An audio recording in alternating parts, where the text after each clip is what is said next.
Welcome to EPG Pathshala. Hi, I'm Zairab Shapiwala from Virasat-e-Hind Foundation. Under the paper Art and Architecture of India, today we are going to talk about the Chandela School of Temple Architecture. In this module, we will try to understand the Nagara School of Temple Architecture, of which the Khajuraho group of temples are the best examples, and its various features. The Chandelas were a royal dynasty that ruled the Jejabukti region, which is now the present-day Bundelkhand region of north-central India between the 9th and 13th century CE. Initially, the Chandelas ruled as feudatories of the Gurjara Pratihara kings from Manyagarh, a hill fort located about 19 kilometers from Khajuraho. They gradually grew in power and emerged as one of the most important dynasties of central India. From 10th century CE, starting with the rule of Yashovarman, followed by Danga, Ganda, Vidyadhara, Jejabukti was transformed into a great center of cultural and artistic movement. The Chandelas filled their kingdom with forts, palaces, tanks, and temples at various places such as Mahoba, ancient Mahosavana Nagara, Kalinjar, ancient Kalanjara, Ajaygarh, ancient Jaipura Durga. The fort at Ajaygarh remains, and also the other places. There are beautiful ruins.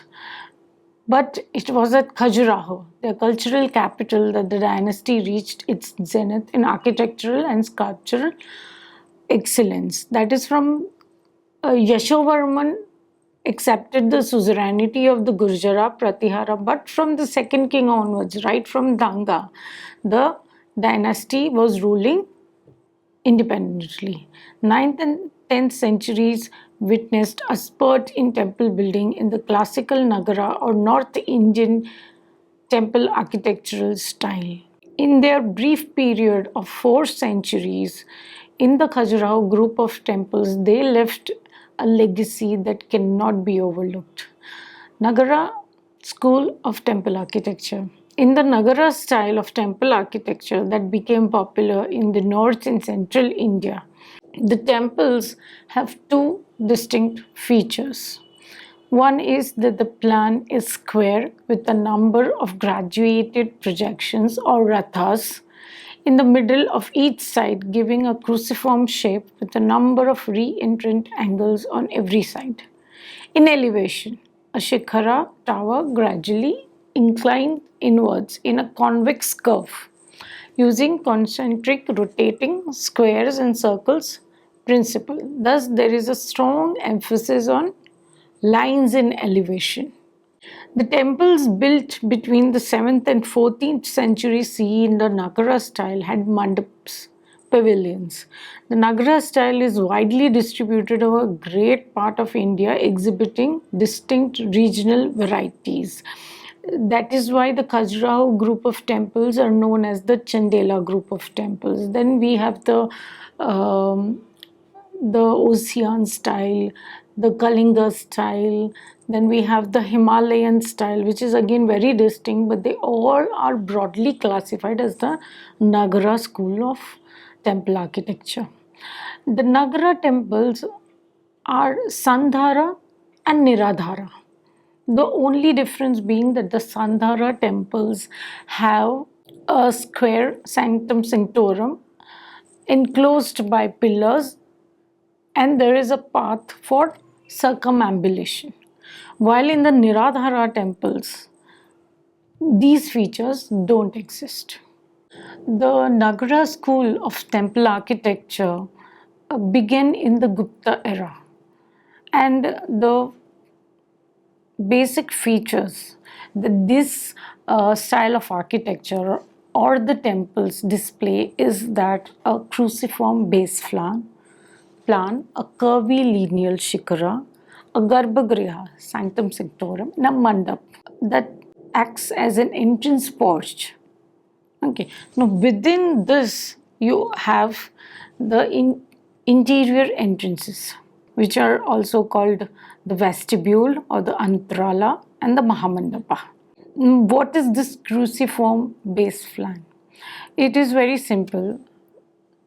The base is square in plan, and the projections from either side, if they are given, that is, if you have one projection on either side, it makes it have three sanctums. So it becomes three ratha. If you have two projections on either side, it becomes five projections in total. So a pancharatha. In the very similar way, if it is three, it becomes saptaratha, seven projections. If it is four, it becomes the Navaratha, the Navaratha plan. So that is the maximum, the Navaratha. So this is how the base form works. The Shikhara, as already explained, is convex in shape and leans inward side just before the ripped slab of stone that we place on top, which is called the Amalaka. The mandap is generally again square in plan with a pyramidal shaped roof, ornamented in various ways in various substyles. Like in the Khajuraho group of temples, you have the Urushringas, that is the smaller shrines, both on the Shikhar, sometimes even on the mandap. Khajuraho was earlier known as Khajuri Vahaka and is situated in a valley surrounded by hills on all sides. The terrain is rugged and difficult for agricultural activities, and even the rainfall is quite scanty. There is only a seasonal runnel or a river flowing by called Khudra. Though this is not exactly a place that anybody would choose for any major activity, and yet the Chandelas chose it to be their capital for the simple reason that it offered excellent defense system against the invasion. Its terrain was not suitable for a war, to be honest, and the hills on both the sides provided natural defense. In their times, when the Chandelas were ruling, it was an imposing city spread over 21 square kilometers and was dotted with almost 85 temples, out of which only 25 are extant. Ibn Battuta, the 14th century Moroccan traveler, refers to Khajuraho as Khajra, the place with a great pond about a mile in length, near which temples containing idols that the Muslims mutilated later. Khajuraho and its importance that is there in the country now was majorly due to the colonial discovery of Khajuraho. That is when it was discovered by the British, rediscovered, one would say. In 1838, a British army captain, T.S. Burt, found out that there was something there lying. And when he went there searching, looking for a temple, he found a great group of temple in the jungles of Khajuraho. This is how Bert talks about the temples. I found 7 Hindu temples, most beautifully and exquisitely carved as to workmanship, but the sculpture had at times allowed his subject to grow a little warmer than there was any absolute necessity for its doing. Indeed, some of the sculptures here were extremely indecent and offensive. The palki bearers, however, appeared to take great delight at those, to them, very agreeable novelties which they took care to point out to all present. He further said, probably the finest aggregate number of temples congregated in one place to meet within all of India. In 1952, F.C. Macy prepared this drawing, which is considered as one of the earliest pencil drawing of the architectural details of the Khajuraho group of temples. In the same year, Major General Alexander Cunningham of Archaeological Survey of India produced detailed plans of Khajuraho, as seen here in the slide, drawing the distinction between the western and the eastern group of temples. Cunningham thought all the sculptures of Khajuraho as highly indecent and most of the time disgustingly obscene. This represents the western view of Indian ethos. Photograph that you see here is one of the earliest photographs taken of the Khajuraho group of temples by Joseph David Beglar in the year 1871-72. The temples of Khajuraho represent the culmination of Central Indian temple architecture. They are not very large. They are actually very small in size and they don't have an enclosure wall and are erected on high platforms. These platform or the plinth is called the Jagati. The Jagati elevates the structure from its environs and provides an open ambulatory around the temple. A matured temple of the Nagara style, or let's say here the Khajuraho style, will have these following main elements: the Ardha Mandapa or the entrance porch, Mandapa or hall, Antarala or the vestibule, Garbhagriha or the sanctum sanctorum. All the four components are connected both internally as well as externally and are planned along an axis running east to west. In the larger temples, one can observe added balconied windows to the mandapa and inner ambulatory around the sanctum, the antarala. Mandapas have two balconied windows for ventilation. Some of the larger temples also have subsidiary shrines on the four corners of the platform, constituting the Panchayatana style. A matured Khajuraho temple is erected on a lofty platform terrace which consists of a series of ornamental bands.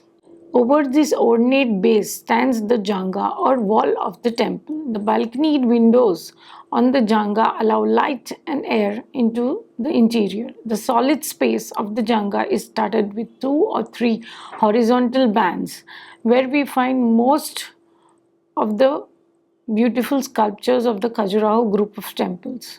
Above the central zone or the janga is the shikara, consisting of a series of graded peaks that resemble a mountain range, often Kailash or Meru, the two cosmic mountains of Hindu mythology. And that is why many of the shikara style of temples of the Nagara school of temple architecture are also known as the Mairu Shaili.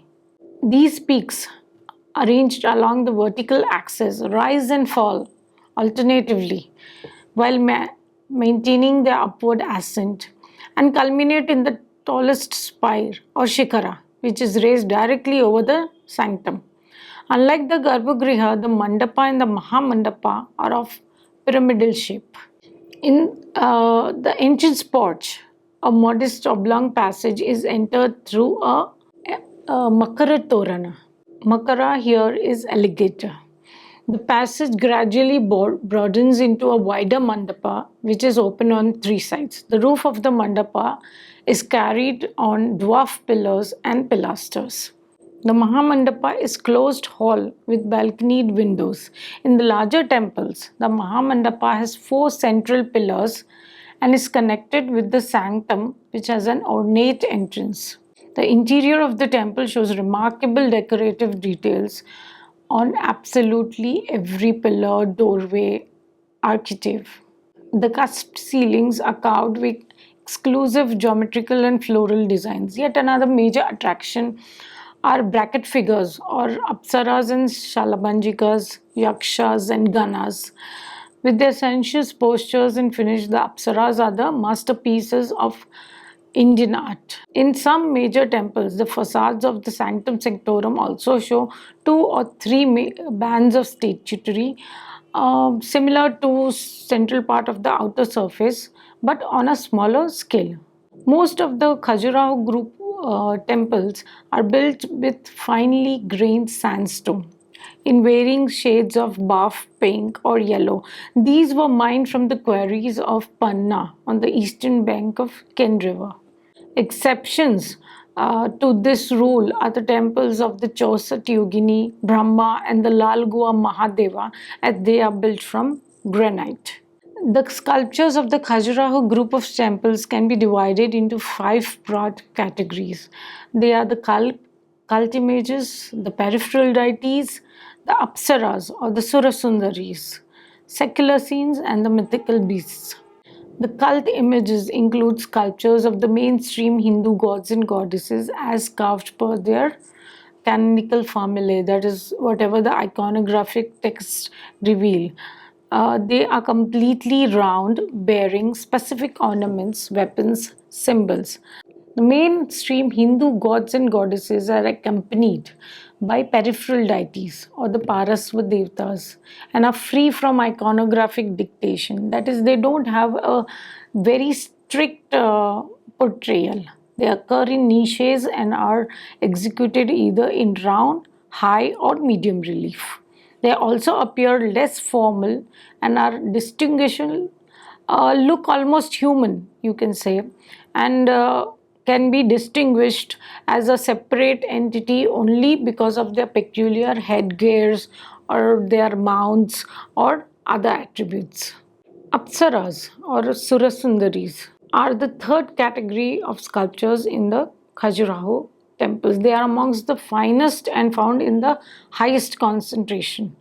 They are executed in round, high, and in medium relief on both the inner and outer walls, pillars, brackets, and ceilings. The Surasundaris, according to Shilpa Prakash, a treatise on the architecture of temples, called them as the ornament without which the temples would be inferior in their look as well as feel. So these divinities are basically dancers and attendants of higher divinities, and they are attired in finest ornaments and garments. They represent they are represented with folded hands, carrying a lotus flower, looking at the mirror, holding water jars, basically in very different poses, in different moods. And most popular representations would be yawning, scratching their back, rinsing water, removing thorn from the feet, fondling babies, fondling their breasts, playing with monkeys, parrots, writing letters, playing musical instruments. In fact, it is very interesting to note that where they have been given a major importance, the Shilpa Prakash is a treatise that was developed when the Tantrism was at its peak. So many associate the erotic carvings on the walls of the Khajuraho temple as in correlation with that sect, which believed in having sex as a method to reach nirvana. Secular images from the fourth category, which includes domestic scenes, teachers, pupils, musicians, dancers, and also the Mithuna sculptures, that is, the erotic couples. The erotic art of Khajuraho is one of the most spectacular expressions of intense human romance. There are various interpretations of these sculptures. Though the compositions vibrate with rare sensitivity and warmth of emotion, they are not just standing there expressionless. They display a lot of human emotions. Most This clearly reflects the stance that Hindus in the medieval age had towards sex and its place in the scheme of life. Kama, or the pursuit of pleasure, was considered as one of the four purusharths or the aims of life and was regarded as the most essential and indispensable stepping stone to achieving moksha. And everything that the Hindus did was basically to break that cycle of birth and rebirth and attain moksha. One of the ways of attaining moksha was to live a full life which was had its own stages. And sex was definitely a part of that. It was not looked down upon, it was not a taboo. The last category of sculptures consists of the mythical beasts or animals, the most popular being the Yali, Vyala, or the Sardula, consisting of a composite leonine creature with the head of a tiger, elephant, bird, animal, and it's frequently shown in combat with the humans. The erotica or the Mithuna couples that are depicted on temple walls of many temples in our country, not just the Khajuraho, have a very deep underlying philosophy. The philosophy behind the erotica is uh, pandering to Vedic philosophy. In Vedic times, the life was divided into four purusharths, that is, four life goals. And one of the life goals was seeking pleasure or calm. Not just that, but the temple walls also are analogous. If you enter the temple and walk from the mandap to the garbhagriha, you leave all your worldly thoughts to enter a different realm of the divine, to seek bliss, calm, and many other things. Now, when you're doing this physically, mentally also you are supposed to be doing this. Mentally, you do this by leaving all thoughts of the material world behind you. And these thoughts also include your thoughts of erotic, that in nature. So, where the erotica that is carved on the temple walls depict that path which a human being needs to take towards achieving the moksha, that is, from the physical realm to the uh, divine realm. And as I had already explained, that there during medieval era, Tantrism was at its peak, and in according to Tantrism, sex is one of the methods by which one can attain moksha. That is why the couples shown in the throes of passion on the walls are depicting a transition from the physical to the spiritual world. They are just not there physically, but they are one in spirit. This oneness or the unity of the body with the spirit, or the human being taken to another level altogether. This is the philosophy that underlines the presence of erotica on almost all the temples of our country, whether more or less in number. It is not and also the fact that they are called love temples depicts that this is a physical form of showing love. Love is about emotions, love is about expressions, love is all about also the physicality of it, which was not overlooked uh, in Indian context, and was very poetically described in various texts, not as a vulgarity, not as something to be looked down upon, not as a taboo, but something that leads you to a higher purpose in life, something that leads you to having moksha, freedom from this cycle of birth and rebirth that we are continuously trying to break. The temples of Khajuraho fall in two broad categories, that is, the later and the earlier, and also the western group of temples and the eastern group of temples and the southern group of temples. This is the timeline of the temples when they were built exactly.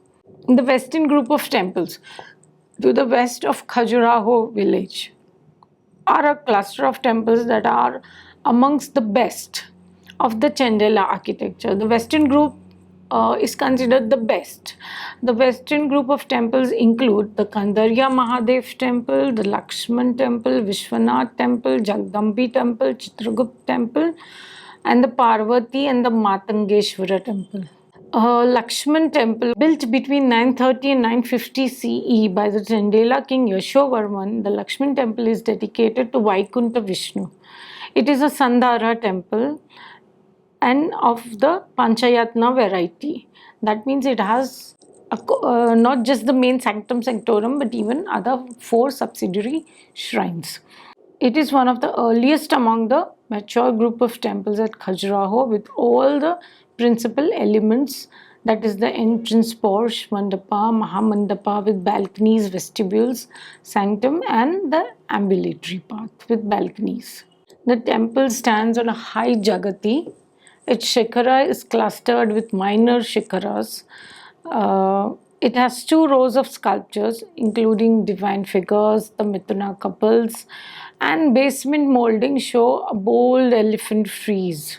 The sculptures are noted for their sensuous grace, reminiscent of the Gupta tradition. The sanctum doorway has 7 vertical panels, the central panel being decorated with the various incarnations of the Vishnu, the Dashavatara. The lintel depicts goddess Lakshmi flanked by Brahma, Vishnu, and surmounted by 2 bold sculptured friezes of the Navagraha. The sanctum enshrines a 3-headed, 4-armed image of Vishnu as Vaikuntha, the central head being that of human, while heads on either are that of a boar and a lion, Varaha and Narsimha. Architecturally simple, but built earlier than the Lakshmana Temple, that is in 900, between 900 and 925 CE, the Varaha Temple is noteworthy for an enchanting colossal image of Varaha. The statue is 2.6 meters long and 1.7 meters high, entirely made up of sandstone. It is carved with numerous figures on its entire body. The sculpture is carved between the nose and the mouth, depicts the goddess Saraswati. Dedicated to Shiva, the Visvanath Temple, built between 999 and 1002 CE, was commissioned by the Chandela king Dhanga. Its architectural style is similar to the Lakshmana Temple and the Kandariya Mahadeva Temple. The temple was designed as a Panchayatna complex, however, only 2 subsidiary shrines survive. The sanctum has a stone linga surrounded by a passage for the parikrama, and the temple wall has several niches with sculptures of the Saptamatrikas, Parvati, and a dancing Ganesh. The exterior portion above the base has 3 bands featuring Apsaras, Mithunas, and the mythical creatures. The Chitragupta Temple is the only temple of Khajuraho dedicated to Surya, or the sun god. Built in 11th century CE, the temple has a sanctum with an ambulatory path, a vestibule, a mahamandapa, and an entrance porch. The sanctum, which is partly broken, has a tall statue of Surya riding a chariot of 7 horses. Now, this sculpture is very different and noteworthy because the sculpture shows Surya dressed in an armored coat with boots, and he is holding a lotus flower against the standard iconography of Surya. The exterior wall of this temple has sculptures of erotic couples, apsaras, Hindu divinities, and 11-headed Vishnu. Built in between 1000 and 1025 CE, the Jagdambi Temple is a Shakti temple named after the idol of Parvati enshrined in the sanctum. However, it was originally a Vishnu temple, and that is indicated by the prominence given to Vishnu in the sanctum doorway. The temple stands on a lofty platform beside the Kandariya Mahadeva Temple and bears a striking resemblance to the Chitragupta Temple.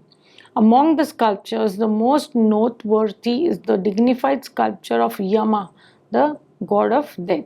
The largest and one of the most elegant temples of India is the Kandariya Mahadeva Temple of Khajuraho.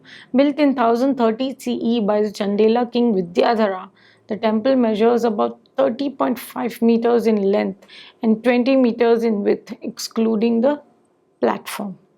The grand shikara is decorated with an ascending series of 84 small replicas of itself.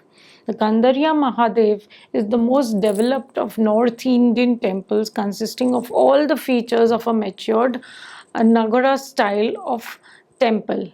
Its interior is more spacious when compared to the other temples of Khajuraho, and it is the only temple of the series where the platform shows projections on its lateral sides and rears, corresponding to the projection of the balconies. The temple also has the loftiest basement with ornamental moldings, including 2 rows of processional friezes teeming with elephants, horses, warriors, hunters, acrobats, musicians, dancers, and erotic couples. Its Janga has 3 bands carved with some of the most beautiful sculptures of Khajuraho.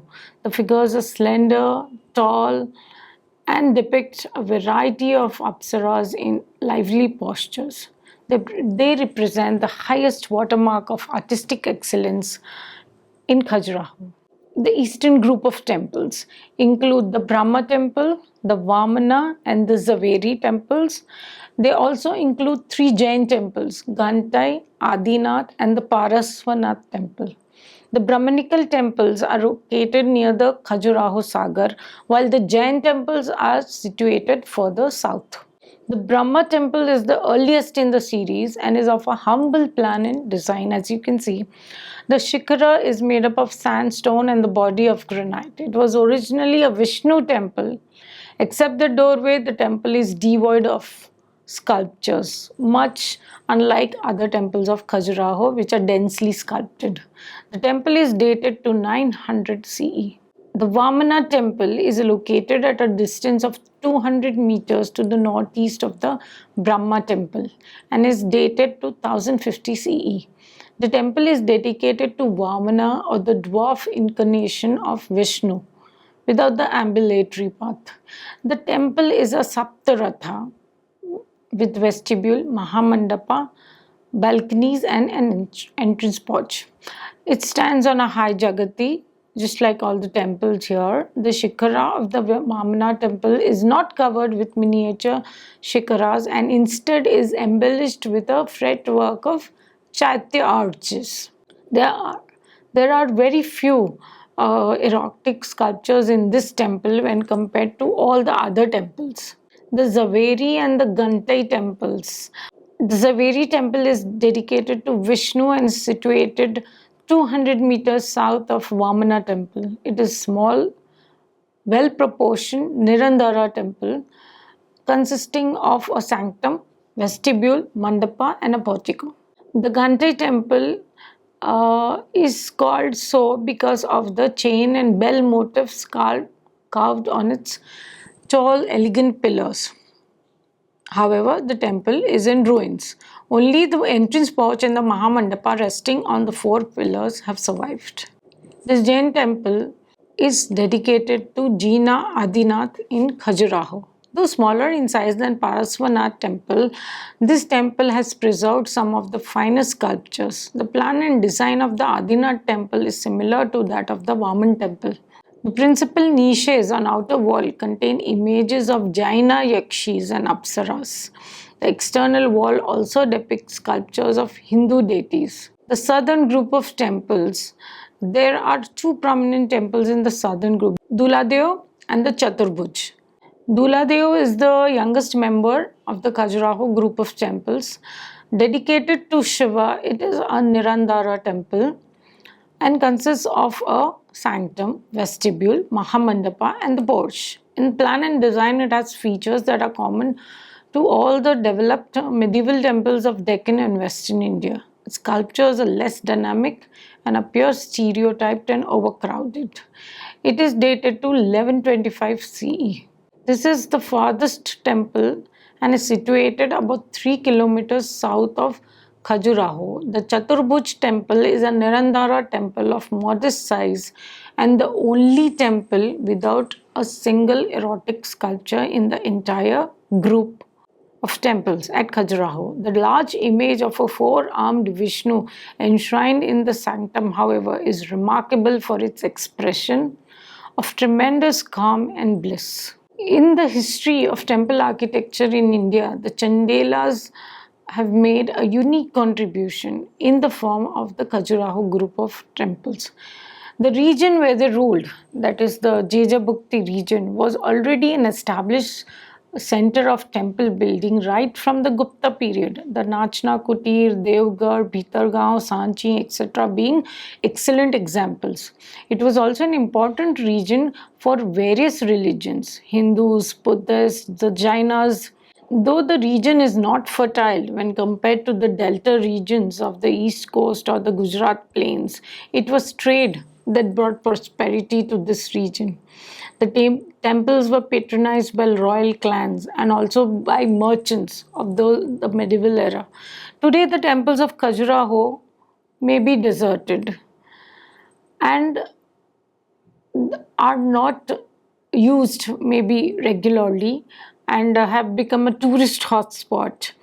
But if one looks at the salient features of the temples, if one looks at the sculptures of the temple, the expressions that they have, the kind of abundance that is denoted in the sculpture, one can imagine the kind of prosperity that the region saw within that short rule of 4 centuries of the Chandelas. Thank you. I hope you enjoyed this lecture. For more information, please refer the e-text of this module.